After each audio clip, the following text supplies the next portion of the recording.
Hello friends, welcome to my channel. So, ఈరోజు మనం గోధుమ పిండితో షక్కరపార ఎలా ప్రిపేర్ చేయాలో చూపించబోతున్నాను. సో, ముందుగా అయితే నేనిక్కడ గోధుమ పిండి తీసుకున్నాను. గోధుమ పిండి 3 కప్స్ వరకు తీసుకున్నాను. అందులో చూస్తున్నారు కదా చక్కెర, ఈ కప్పుతో నేను 4 కప్స్ వరకు చక్కెర తీసుకున్నాను. వాటిని పౌడర్‌లా చేసేసుకొని గోధుమ పిండిలో యాడ్ చేసేసుకున్నాను. తర్వాత పైనుంచి ఇలాచీ పౌడర్ వేసేసుకున్నాను.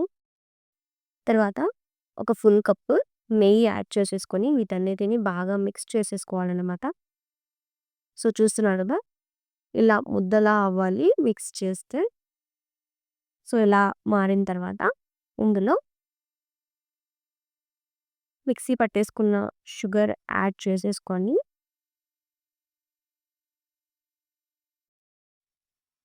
కొంచెం పాలు యాడ్ చేసుకున్నాను నేనైతే. హాఫ్ కప్పు పాలు యాడ్ చేసేసుకొని తర్వాత వీటిలో కొంచెం కొంచెం వాటర్ పోసేసుకొని మిక్స్ చేసేసుకోవాలి. చూస్తున్నారు కదా! ఇలా ముద్దలాగా చేసుకోవాలి. ఎక్కువ గట్టిగా కాకుండా నార్మల్ చపాతీ పిండిలాగే ఉండాలి కన్సిస్టెన్సీ. ఇప్పుడు వీటిని కొంచెం సేపు రెస్ట్ చేసిన తర్వాత ఒక 10 మినిట్స్ ఇలా 3 పార్ట్స్ లాగా కట్ చేసేసుకొని ఒక్కో ముద్ద తీసేసుకుంటూ ఇలా ప్రెస్ చేసేసి ఎక్కువ మందంగా కాకుండా, ఎక్కువ పల్చగా కాకుండా మీడియంలో ఇలా స్లైసెస్ లాగా కట్ చేసేసుకోవాలన్నమాట. చిన్న చిన్న బిస్కెట్స్ లాగా.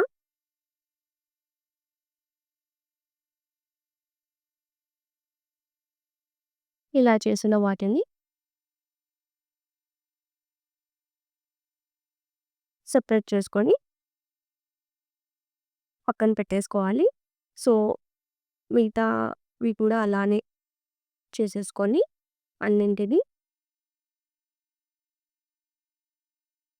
పక్కన పెట్టేసుకున్న తర్వాత స్టవ్ ఆన్ చేసుకొని కడాయి పెట్టుకొని నూనె మీడియం ఫ్లేమ్‌లో అడ్జస్ట్ చేసుకుంటూ వీటిని దోరగా వేయించుకోవాలి. గోల్డెన్ బ్రౌన్ కలర్‌లోకి వచ్చేస్తే చాలు. ఎంతో టేస్టీగా షుక్కరపార అనేది రెడీ అయిపోయినట్టే. సో, వీటిని ఫస్ట్ కొంచెం ఫ్రై అయిన తర్వాత మిక్స్ చేసుకోవాలి. చూస్తున్నారు కదా! ఈ కలర్ వచ్చేంత వరకు, గోల్డెన్ బ్రౌన్ కలర్ వచ్చేంత వరకు బాగా వేయించేసుకొని ఒక బౌల్‌లోకి తీసేసుకుంటే ఎంతో టేస్టీగా షక్కరపార ఇంట్లోనే రెడీ అయిపోయినట్టే. స్నాక్స్ టైమ్‌లో పిల్లలకి ఏదైనా చేయాలనుకున్నప్పుడు ఇలా వీటిని ట్రై చేయండి. క్రంచీగా, చాలా టేస్టీగా అండ్ హెల్త్‌కి కూడా ఎంతో మంచిది.